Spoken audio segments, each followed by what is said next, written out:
नमस्कार मित्रों, आपका बहुत बहुत स्वागत है आपके एसएसटी के क्लास में सामाजिक अध्ययन, जिसमें हम लोग पॉलिटी का आज लास्ट लेक्चर देखेंगे। डीएलएड थर्ड सेमेस्टर वाले बच्चे बिल्कुल तैयार रहें, बिल्कुल बेहतरीन तरीके से रिवाइज करते रहें। ये सारे के सारे सेशन आपके यूपी टेट में भी काम आएंगे, सुपर टेट में भी काम आएंगे, सीटेट में भी काम आएंगे, जहाँ पे ईवीएस आता है वहाँ पे काम आएंगे। तो बिल्कुल भी आपका यह पढ़ाई नुकसान नहीं जाने वाला है। हम इस कदर पढ़ा रहे हैं आपको, आप सोच भी नहीं सकते कि शायद आप इस डीएलएड से बेस बनाकर, डीएलएड बेस है 80% के आसपास में, यूपी टेट का भी और सुपर टेट का भी लेक्चर सारा का सारा मैच करेगा।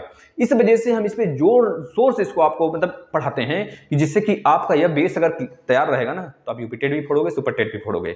भविष्य में अगर मन किया सर के प्लेटफॉर्म को बढ़ाने का तो बढ़ाओगे भी, जब आपको फायदा मिलेगा तो बस यही सारी चीजें हैं। यूपी टेट के भी सारे क्लासेस कंप्लीट हो चुके हैं। हम पॉलिटी का एक सेपरेट लेक्चर भी बनाए हैं जिसमें इसको ऐड कर देंगे, और ये डीएलएड थर्ड सेमेस्टर के लिए भी मोस्ट इंपॉर्टेंट होगा। तो चलिए आज हम लोग देखेंगे, हमने भाग पढ़ लिया, अनुसूची पढ़ ली, इसके बाद हमने जो संविधान संशोधन हुए, राष्ट्रपति के बारे में, प्रधानमंत्री के बारे में, राज्यपाल के बारे में, प्राइम मिनिस्टर मतलब एक तरह से चीफ मिनिस्टर के बारे में, संसद के बारे में, मतलब एक तरह से आपका जो विधायिका है, कार्यपालिका है, इसके बारे में पूरा हर एक तरीके से हमने पूरा मजबूती के साथ हम लोग आगे बढ़ रहे हैं। यह लास्ट लेक्चर होगा, इसको विधिवत देखिए, मजेदार है। इसमें हम कम से कम नहीं तो 100 के आसपास में अनुच्छेद हैं, इसको रट लीजिए, हर एग्जाम में काम आएगा। चलिए, सबसे पहला अनुच्छेद सभी को पता है भाई, भाग एक में क्या आता है, 1 से लेकर 3 तक अनुच्छेद आता है। हमने पढ़ा दिया है भाग, संविधान संशोधन भी पढ़ा दिया है, सारी चीजें अनुसूची वगैरह सब पढ़ा दिया है। अब भाग 1 में आता है भारत राज्यों का एक संघ है। क्या है? भारत राज्यों का संघ है। लिखते चलिए, भारत राज्यों का संघ है। भाई नहीं दिख रहा है तो बड़ा बड़ा अपने से लिखिए, ये आपकी रिस्पॉन्सिबिलिटी होगी। इस वजह से हमने यहाँ पे नहीं लिखा है कि आपको बोलेंगे हम तो आप लिखोगे, आपकी प्रैक्टिस होगी। जब तक लिखोगे नहीं ना तब तक आएगा नहीं कोई चीज। याद रखना, पहली बार तो लिखना पड़ेगा ही, उसके बाद 10 बार इस वीडियो को सुन लेना, कभी भविष्य में नहीं भूलेगा। ये चीजें आपके साथ रहेगा, हमेशा हमेशा के लिए साथ रहेगा। कोई एग्जाम देने जाओ, इस सेशन को जरूर देख लो, जिससे कि आपका फास्ट रिवीजन हो जाए। अनुच्छेद नंबर 2 में क्या है? राज्य के निर्माण या स्थापना के विषय में बात किया गया है। राज्य के निर्माण या स्थापना के विषय में चर्चा किया गया है। अनुच्छेद नंबर 3 में क्या कहा गया है? किसी राज्य का नाम में, परिमाण में और उसकी स्थापना में कोई चेंजेज अगर होगा तो यह अनुच्छेद नंबर 3 से कहा गया है। यानी कि उसके नाम में, परिमाण में और स्थापना में कोई चेंजेज अगर होगा तो यह होगा। देखिए, जो राज्य होते हैं, राज्य में छेड़खानी करने का, राज्य को बढ़ाने का, राज्य बनाने का, राज्यों में जिला बनाने का, ये सारा का सारा हकदार हमारे केंद्र का होता है। लेकिन अगर कोई राज्य चाहे भारत से अलग हो जाएगा तो नहीं हो सकता, क्योंकि पता है मेरे को, भारत एक राज्यों का संघ है। यह बोला गया भारत, यानी हम हमने जो आपको परिचय दिया था, भारत का जो आईना हमने बताया आपको, जो आपने देखा होगा, भारत का फर्स्ट पेज आईना से है, तो उसको नहीं देखें तो देख लीजिए, सारे क्लासेस आपके सामने हैं। ठीक है, अब आ जाते हैं भाग 2। भाग 2 हमने विधिवत पढ़ रखा है। अनुच्छेद 5 से 11 तक अनुच्छेद इसमें आते हैं। यह भारत की नागरिकता के बारे में चर्चा करता है। भारत के 5 से 11 जो है वो भारत की नागरिकता कैसे ली जा सकती है, कैसे छीन सकता है भारत हमारी नागरिकता, यह सब सारी चीजें इसमें जिक्र किया गया, नागरिकता। अब जो अनुच्छेद नंबर 12 से 35 तक है, यह हमारे मूल अधिकार को बताता है, मौलिक अधिकार को बताता है, 12 से 35 तक। इसी में हमको एक तरह से स्वतंत्रता दिया गया है, भाई समानता दिया गया है, राजनीतिक मतलब एक तरह से हमको शैक्षिक स्वतंत्रता है, सांस्कृतिक रूप से स्वतंत्रता है, हमारा कोई शोषण नहीं कर सकता, हमें जीवन जीने का अधिकार अनुच्छेद नंबर 21 में है, हमें कोई गिरफ्तारी से पहले हमें सूचना देगा अनुच्छेद नंबर 22 में है, हमें मतलब एक तरह से जो छुआछूत से लोग डरते हैं वो अनुच्छेद नंबर 17 में है, जो उपाधियां हैं उसको खत्म किया गया अनुच्छेद नंबर 18 में है, समानता की जिक्र किया गया अनुच्छेद नंबर 19 में है। ये सब सारी बातें इसमें है। जो मजदूर होते हैं उसको जबरदस्ती खटाना और जो बच्चे होते हैं उनको खटाना, है ना, ये सारी बातें अनुच्छेद नंबर 23 और 24 से रिलेटेड हैं। तो ये सारी चीजें हम जिक्र कर लिए हैं मित्रों अनुच्छेद भाग 13 में। आप आकर देखेंगे तो मिल जाएगा आपको, यानी भाग नंबर 13 में है। मतलब भाग नंबर 13 में क्या है? मौलिक अधिकार है। इसके हनन पर सीधे आप कहां पे जाएंगे? पता है कहां जाएंगे? सुप्रीम कोर्ट जाएंगे। इसके लिए आपका हक है कि आप सुप्रीम कोर्ट जा सकते हैं। ठीक है, अब अनुच्छेद भाग नंबर 4 में कहा गया भैया अनुच्छेद नंबर 36 से 51 तक। अनुच्छेद नंबर 36 से 51 तक जो है नीति निर्देशक तत्व, जिसको हम आयरलैंड से लिए हैं। आयरलैंड कहां से लिया है बता सकता है कोई? आयरलैंड कहां से लिया है? स्पेन से कि इटली से लिया है? बताना। जो अनुभाग नंबर 4 में अनुच्छेद नंबर 36 से 51 तक है, यह है हमारा मौलिक, एक तरह से कह लीजिए कि यह नीति निर्देशक तत्व है। मतलब राज्यों को अच्छा बनाना, हर एक राज्य की क्वालिटी होनी चाहिए, हर एक राज्य की जिम्मेदारी है कि राज्यों को एक तरह से बहुत सुसज्जित ढंग से बनाए। ये इसमें गांधीवाद भी आ जाता है, गांधीवाद, उदारवाद, यही सब है। नीति निर्देशक तत्व का चर्चा किया गया है, इसको लिख लेंगे। अब मौलिक कर्तव्य, भाई हमारे पास कितने हैं मौलिक कर्तव्य, आप बताओ। मौलिक कर्तव्य इस समय पहले 10 थे, लेकिन मूल संविधान में मौलिक कर्तव्य था नहीं, याद रखेंगे। हमारा मौलिक कर्तव्य जो जोड़ा गया 42वें नंबर के संविधान संशोधन द्वारा 1976 में जोड़ा गया मौलिक कर्तव्य। इसमें फिलहाल में एक और हमारा मौलिक कर्तव्य बढ़ गया है, जो बच्चों को शिक्षा देना, रोजगार देना, मतलब एक तरह से बच्चों को शिक्षित करना। ये 6 से लेकर 14 साल तक के बच्चों को कोई काम धंधा नहीं करवाएगा, उनको एक तरह से शिक्षा दी जाएगी। ये 86वें नंबर संविधान संशोधन से सन 2002 में जोड़ा गया।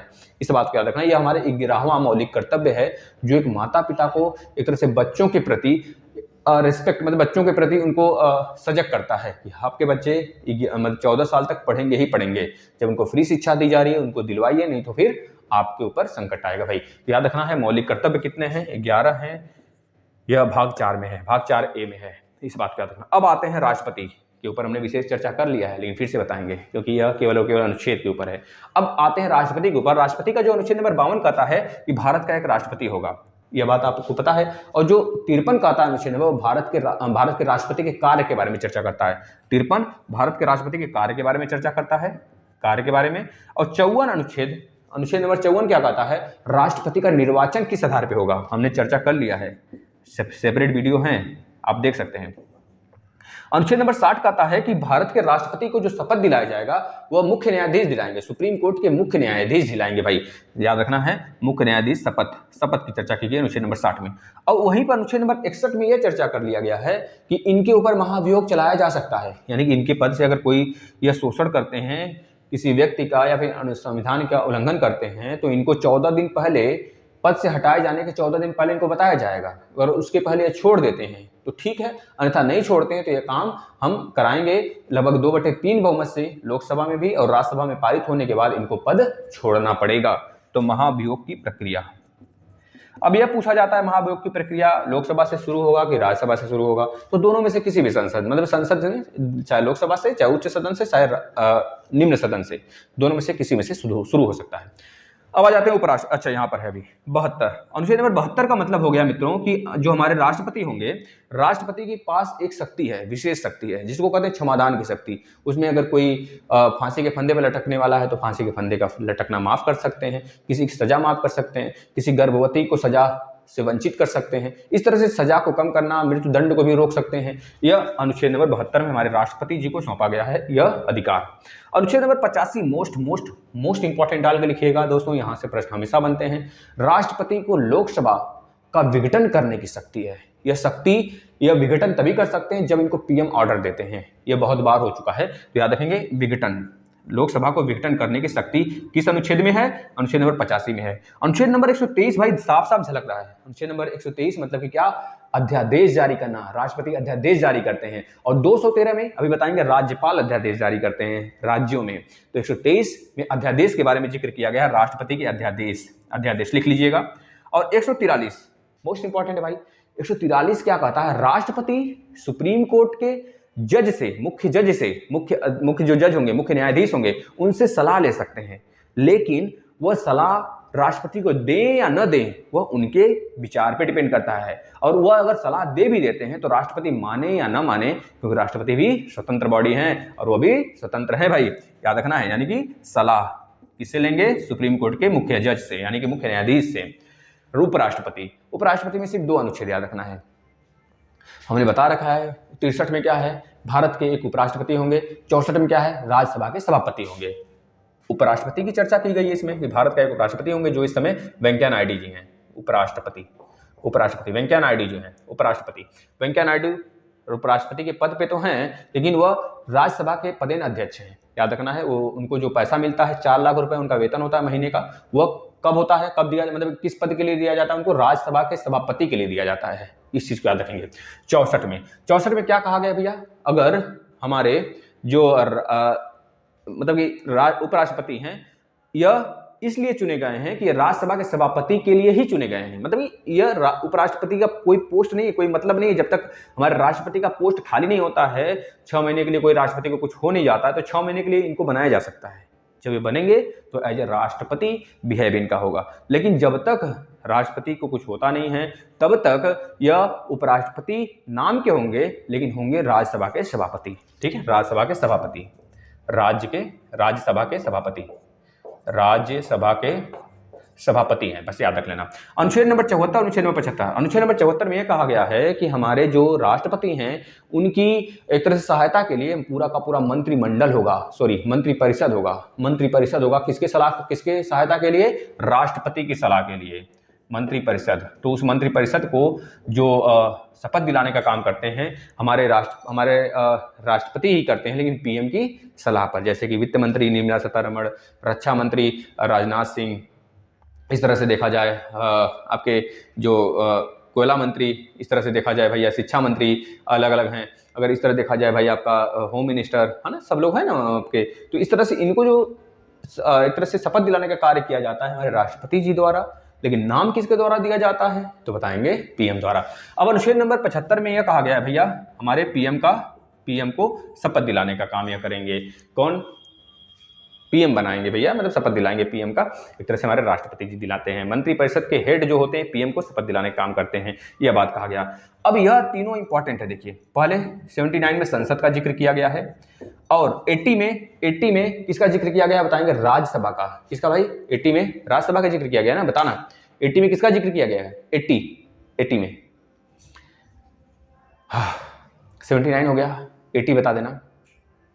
80 में भाई किसका किया गया? राज्यसभा का। और 81 में लोकसभा का। याद रखना, इसमें राज्यसभा का जिक्र किया गया है, इसमें लोकसभा का जिक्र किया गया है ना। यह चीज याद रखना, राज्यसभा मतलब उच्च सदन, लोकसभा का मतलब निम्न सदन। तो संसद, राज्यसभा, लोकसभा, संसद, राज्यसभा, लोकसभा, है ना। अब देखिए, इसको याद करने का ट्रिक बताते हैं। सरला से याद कर लीजिए। सरला से क्या होगा? संसद, राज्यसभा, लोकसभा। कभी कंफ्यूज नहीं होंगे। 79, 80, 81 यहाँ पे है। ठीक है। अब देखिए 100 में, अनुच्छेद नंबर 100 में यह कहा गया है मित्रों कि जो हमारे अगर लोकसभा में मान लीजिए ऐसा मतदान होता है कोई जिसमें कि एक तरह से मान लीजिए बराबर मत हो गया, कोई बिल आया उसमें बराबर मत हो गया, विपक्षी का भी और पक्ष का भी, तो उस समय निर्णायक मत देने का काम हमारे लोकसभा अध्यक्ष करते हैं, जो इस समय ओम बिड़ला जी हैं। ओम बिड़ला जी हैं आपके, इस समय वह निर्णायक मत देंगे। 105 में कहा गया, अनुच्छेद नंबर 105 में कहा गया है दोस्तों कि जो हमारा संसद होगा ना, वो उसको एक तरह से विशेष शक्ति मिली हुई है। कैसा? संसद को विशेष शक्ति दी गई है, याद रखना है आपको। इसके बाद 108 में, अनुच्छेद नंबर 108 में कहा गया संयुक्त अधिवेशन बुला सकते हैं हमारे राष्ट्रपति जी, और उस संयुक्त अधिवेशन की जो अध्यक्षता करेगा वो हमारा लोकसभा के अध्यक्ष करेंगे। तो संयुक्त अधिवेशन 108 में है। संयुक्त अधिवेशन जो कि संयुक्त अधिवेशन साल में कम से कम 2 बार बुलाया जाना ही चाहिए। 110, अनुच्छेद नंबर 110 में कहा गया है, साफ साफ कहा गया है भाई कि यह कोई धन विधेयक है कि नहीं है, इसका जिक्र यह हमारे लोकसभा अध्यक्ष करेंगे। यानी कि निर्णय कौन लेगा? लोकसभा अध्यक्ष करेंगे भैया। अगर उस धन बिल को, जो धन विधेयक है, उसको धन के बिल के रूप में मान्यता मिला, यह धन विधेयक है, इसका निर्णायक लोकसभा अध्यक्ष करेंगे। उसके बाद वो राज्यसभा में 14 दिन के लिए जाता है। अगर मतलब वो मानते हैं तो ठीक है, नहीं मानते हैं तो उसे 14 दिन के अंदर पारित कर लिया जाता है। बस ये हो गया। इसके बाद अनुच्छेद नंबर 112 बहुत इंपॉर्टेंट है। जैसे आप बोलते हैं ना वार्षिक वित्तीय, तो वार्षिक वित्तीय का चर्चा इसमें है। वार्षिक वित्त का जो लेन देन होता है ना, वार्षिक वित्त का लेन देन इसमें है। लेन देन हम लिख देते हैं, लिख लीजिएगा। अनुच्छेद नंबर 117 में है मित्रों वित्त विधेयक की चर्चा। याद रखेंगे, वित्त विधेयक की चर्चा किसमें है? अनुच्छेद नंबर 117 में है। अब सुप्रीम कोर्ट के जिक्र करते हैं यहां से यहां तक, चलिए याद हो जाएगा। अनुच्छेद नंबर 124 में याद रखना है, इसमें सुप्रीम कोर्ट की चर्चा की गई है के इसके तहत क्या हुआ है? सुप्रीम कोर्ट की चर्चा, सुप्रीम कोर्ट का गठन हुआ है। किसके थ्रू? 124 के थ्रू। लेकिन जो 127 है मित्रों ना, बहुत लोगों को नहीं आता है, इसमें याद रखना है, जो सुप्रीम कोर्ट के जज होते हैं, सुप्रीम कोर्ट के जो मुख्य न्यायाधीश होते हैं, उनकी नियुक्ति करते हैं। कौन नियुक्त करता है? हमारे राष्ट्रपति जी उनको शपथ दिलाते हैं। याद रखना, शपथ दिलाने का काम करते हैं। राष्ट्रपति को कौन दिलाता है? मुख्य न्यायाधीश दिलाते हैं, और मुख्य न्यायाधीश को कौन दिलाता है? राष्ट्रपति दिलाते हैं, अनुच्छेद नंबर 127 के थ्रू। याद रखना है। और अनुच्छेद नंबर 131 मोस्ट इंपॉर्टेंट, सर्वोच्च न्यायालय के मूल अधिकार का वर्णन किया गया है। सर्वोच्च न्यायालय के मूल अधिकार का वर्णन, मूल अधिकार का वर्णन किया गया, याद रखना है। अनुच्छेद नंबर 137 में क्या है भाई, 137 में किसी भी विधि को सुप्रीम कोर्ट जांच कर सकता है। कोई भी विधि बनाए हमारा संसद, उसको जांच करने का पूरा अधिकार है हमारे सुप्रीम कोर्ट को, क्योंकि एक तरह से भैया न्यायालय हमारा है। हमारा जो न्यायपालिका है वह स्वतंत्र है कार्यपालिका और विधायिका से। तो न्यायपालिका का भी कार्य बनता है कि जो भी विधेयक पारित हो, बिल बने, उस पर वह एक तरह से उसका पूरा चर्चा करे। ठीक है ना भाई। तो याद रखना है कोई किसी विधेयक पर विधेयक को जांचने का काम कौन करता है, हमारा मुख्य न्यायाधीश यानी सुप्रीम कोर्ट करेगा। अब यह दो अनुच्छेद मोस्ट इंपॉर्टेंट है, अनुच्छेद नंबर 76 अनुच्छेद नंबर 148। अनुच्छेद नंबर 76 में यह कहा गया है कि भारत का एक महान्यायवादी होगा। भारत का एक महान्यायवादी होगा। और अनुच्छेद नंबर 148 में मित्र यह कहा गया है कि भारत का एक कैग होगा, जो इस समय गिरीश चंद्र मुर्मू जी हैं। याद रखना है 14वें नंबर के हैं गिरीश चंद्र मुर्मू जी। और उनकी एज मतलब कि जो हमारे होंगे कैग होंगे, जो कैग हैं, उनकी जो आयु होती है कब तक होती है, वह 65 साल तक होता है या फिर 6 साल के लिए होता है। याद रखना है 6 साल, बच्चे 5 साल लगा के आते हैं, नहीं मैक्सिमम अगर 6 साल के लिए या फिर 65 साल के लिए, जो पहले हो जाए इनमें से। और 76 में महान्यायवादी की बात की गई है, जो कि के वेणुगोपाल जी हैं। चलिए फटाफट स्क्रीनशॉट लीजिए, एक बार फिर से हम बोर्ड पे लिखते हैं, फटाफट स्क्रीनशॉट लीजिए आप लोग, फटाफट लीजिए साथियों।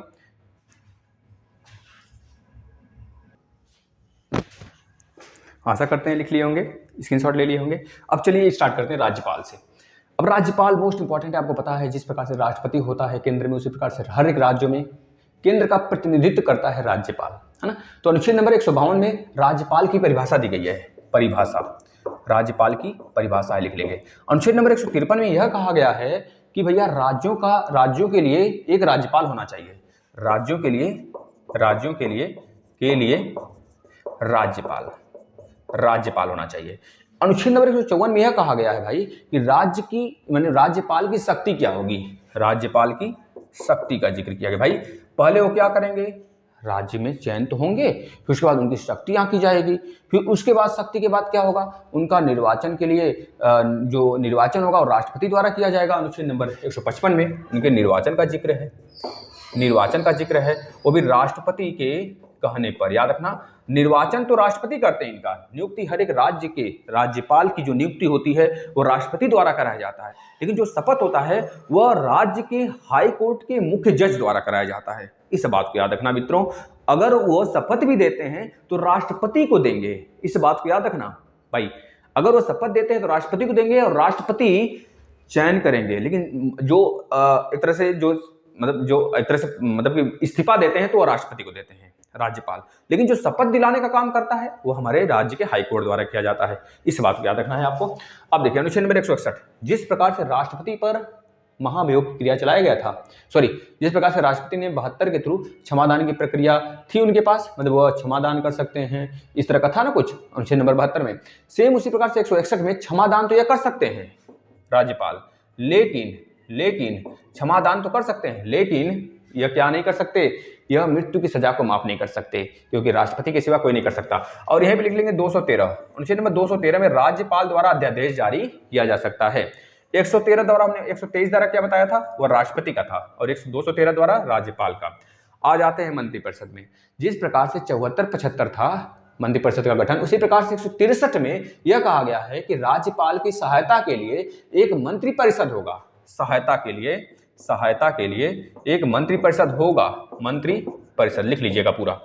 अनुच्छेद नंबर 164 में यह कहा गया है भाई कि भैया मुख्यमंत्री की नियुक्ति कराएंगे यह, और मुख्यमंत्री कोई भी काम करेगा तो राज्यपाल को जरूर बताएगा। इस बात को याद रखना, राज्यपाल यानी कि मुख्यमंत्री की चर्चा की गई है इसमें।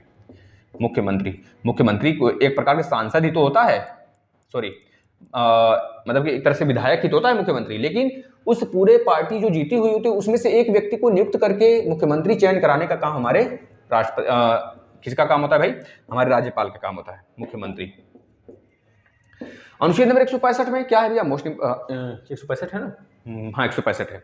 अनुच्छेद नंबर 165 में क्या है भाई, मोस्ट इंपॉर्टेंट डाल के लिख लेना, महाधिवक्ता जो सबसे बड़ा विधि का ज्ञानी होता है वह तो होता है भैया महान्यायवादी। अनुच्छेद नंबर 76 में हमने देख लिया, जो कि केंद्र का होता है, लेकिन उसी प्रकार से हर एक राज्यों में महाधिवक्ता होता है, जो एक राज्य का सबसे बड़ा वकील होता है। याद रखेंगे। उसकी एक तरह से उसकी नियुक्ति कौन कराता है? राज्यपाल कराता है। याद रखेंगे, राज्यपाल कराता है। महाधिवक्ता, महाधिवक्ता, महाधिवक्ता। इसके बाद अनुच्छेद नंबर 168 मोस्ट इंपॉर्टेंट है, डाल के लिख लेना। अनुच्छेद नंबर 169 यह राज्य के विधानमंडल से जुड़ा हुआ है।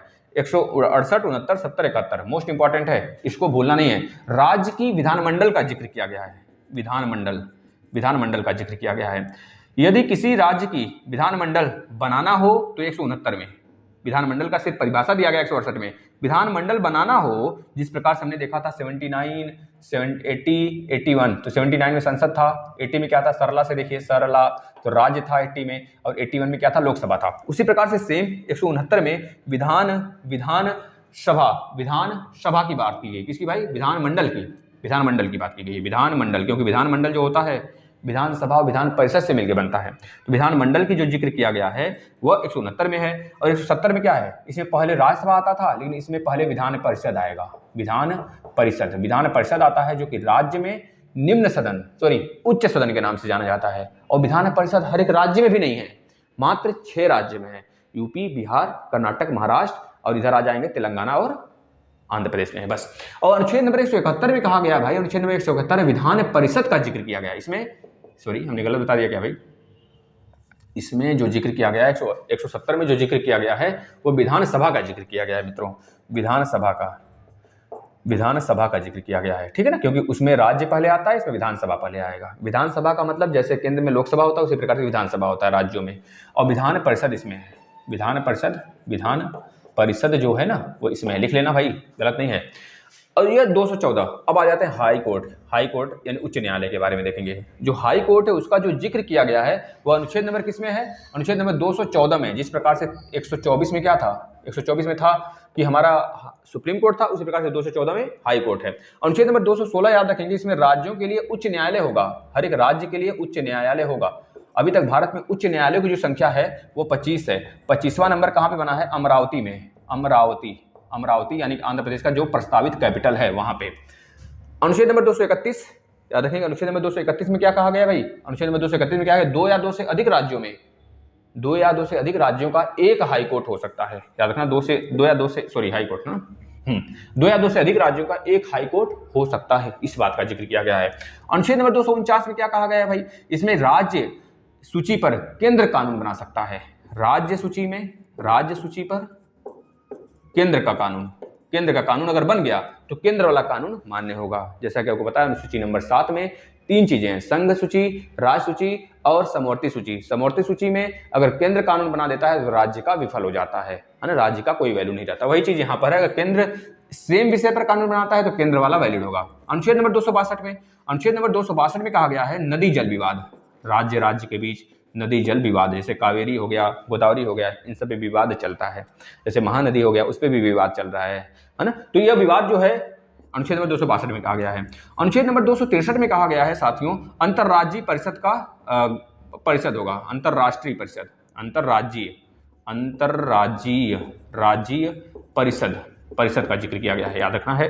अनुच्छेद नंबर 266 में कहा गया है कि भाई भारत का एक संचित निधि होगा।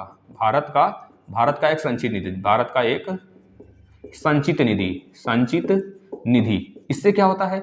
इससे जो हमारे कर्मचारी होते हैं उनको पैसे दिए जाते हैं, जो हमारे राष्ट्रपति, लोकसभा, ये सब पदाधिकारी होते हैं उनको पैसे दिए जाते हैं, कर्मचारियों को पैसे दिए जाते हैं जो केंद्र में होते हैं, जैसे IAS ऑफिसर, PCS ऑफिसर, इन लोग को, ठीक है ना। और उसके बाद जो राज्यपाल जब रिटायरमेंट हो जाते हैं तो उनको भी दिया जाता है इसी जगह से पैसे, लेकिन जब तक रिटायर नहीं होते तब तक राज्य के संचित निधि से पैसा दिया जाता है, ठीक है। 267 अनुच्छेद नंबर 267 में कहा गया भाई आकस्मिक निधि का मतलब जहां से मान लीजिए अकाल वगैरह कहीं पड़ गया, कहीं बहुत ज्यादा बारिश हो गई, आकस्मिक कहीं बारिश हो गई, वहां पे बाढ़ आ गया, तो उन सब जगहों को पैसे जो होंगे निकाल के वहां पर दिया जाएगा। और इस पर जब तक राष्ट्रपति का साइन नहीं होगा तब तक कोई पैसे नहीं निकाल सकता आकस्मिक निधि से। अनुच्छेद नंबर 280 में यह कहा गया है साथियों कि भारत का एक वित्त आयोग होगा। भारत के वित्त आयोग की चर्चा किसमें की गई है? अनुच्छेद नंबर 280 में। अनुच्छेद नंबर 312 मोस्ट इंपॉर्टेंट डाल के लिख लेना। यहाँ पर अखिल भारतीय सेवा का जिक्र किया गया है। IAS Indian administrative service, IPS Indian police service और IFS इंडियन फॉरेस्ट सर्विस, न कि फॉरेन सर्विस। इन तीनों का जिक्र 312 में किया गया है। अनुच्छेद नंबर 315 भी है एक, याद रखना, अनुच्छेद नंबर 315 है जिसमें यूपीएससी का जिक्र किया गया है, यूनियन पब्लिक सर्विस कमीशन का जिक्र, नहीं याद रखेंगे। अनुच्छेद नंबर 330 पे आ जाते हैं, यह 315 में यूपीएससी का जिक्र है, यूपीएससी का जिक्र किया गया है इसमें, याद रखना, संघ लोक सेवा आयोग। अनुच्छेद नंबर 330 में कहा गया भाई लोकसभा में आरक्षण का पद, वो भी किसके लिए, एससी एसटी का आरक्षण, शेड्यूल कास्ट और शेड्यूल ट्राइब का आरक्षण। अनुच्छेद नंबर 331 में कहा गया लोकसभा में एंग्लो इंडियन के लिए आरक्षण, अनुच्छेद नंबर 332 में जिस प्रकार से लोकसभा में था आरक्षण एससी एसटी और एंग्लो के लिए, उसी प्रकार से विधानसभा में भी आरक्षण होगा एससी एसटी के लिए विधानसभा में संरक्षित सीट होंगी यहाँ पे। और अनुच्छेद नंबर 333 में यह कहा गया है कि विधानसभा में एंग्लो इंडियन के लिए सीट की आरक्षण क्षमता बनाई गई है। यह पूरा का पूरा छापिए, थोड़ा सा और रह गया है, मात्र 4-5 और है, बस छाप लीजिए, इसको रेसे कर देते हैं, यहीं पे कर देते हैं। चलिए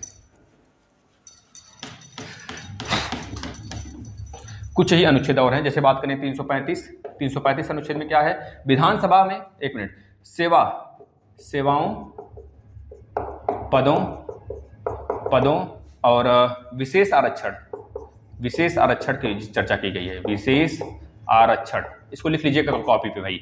इसके बाद अनुच्छेद नंबर 338 में कहा गया है सुप्रीम कोर्ट, मतलब शेड्यूल कास्ट एक आयोग बना सकता है, शेड्यूल कास्ट आयोग भाई, शेड्यूल कास्ट आयोग है।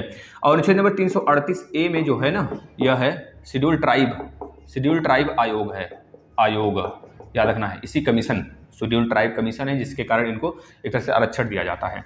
और अनुच्छेद नंबर 343 याद रखना, 340 वाले ओबीसी बैकवर्ड क्लासेस जो होते हैं, आरक्षित बैकवर्ड क्लासेस, अनारक्षित बैकवर्ड क्लासेस आयोग यहाँ पे बना हुआ है, याद रखना है। अनुच्छेद नंबर 343 में क्या क्या है, भारत की राष्ट्रीय भाषा, भारत की राजभाषा हिंदी होगा, क्या होगा, हिंदी होगा, उसकी चर्चा यहाँ पे किया गया है। इतनी बात छापिए। 3 अनुच्छेद और हैं, 352, 356, 360 लिख लेना भैया, 368, 352, 356, 360 और 368। 368 में संविधान संशोधन की चर्चा की गई है, संविधान संशोधन होगा, तो यही में उल्लेख किया गया है। इसके बाद 352 जो है राष्ट्रीय आपातकाल की कितनी बार लगाया जा चुका है, तो बता देंगे 3 बार लगाया जा चुका है। एक बार 1962 में भारत पाकिस्तान युद्ध, एक बार 1971 में 1962 में भारत चीन युद्ध, 1971 में भारत पाकिस्तान युद्ध और 1975 में भाई एक तरह से अंदरूनी में उथल पुथल मचने के कारण, जो कि इंदिरा गांधी लगाई थी, ये फालतू था। लेकिन अनुच्छेद नंबर 356 भाई, यह राष्ट्रपति शासन जो कि अनेक राज्यों में लगा है, बहुतों बार लगा है। जैसे बात करें पंजाब में, हमारे यूपी में, इसमें 20-20 बार के आसपास में लग चुका है। अभी हाल ही में महाराष्ट्र में लगा था, ठीक है भाई। अनुच्छेद नंबर 360 वित्त आपातकाल, यह भारत में एक बार भी नहीं लगा है, वरना क्या हो जाता, आपको पता है कि 10 मतलब आलू लेने के लिए हमको 10-10 हज़ार पैसे लेके जाने होते हैं, अगर कूलर फ्रिज लेना हो तो 2-2 टाली पर पैसे भर के ले जाने होते हैं। यह सारी संरचना बिगड़ जाती है पूरी की पूरी। तो यह अनुच्छेद नंबर 360 का जो आपातकाल है, कभी नहीं लगा है वित्त आपातकाल। इस बात को याद रखना, बस इतने अनुच्छेद हैं। बस बताइए कैसा लगा, अच्छा लगा होगा, आशा करते हैं बहुत बेहतरीन लगा होगा। और इसको शेयर करिए, सारे क्लासेस फॉलो करिए। कल से हिस्ट्री का पोर्शन स्टार्ट करेंगे। धन्यवाद।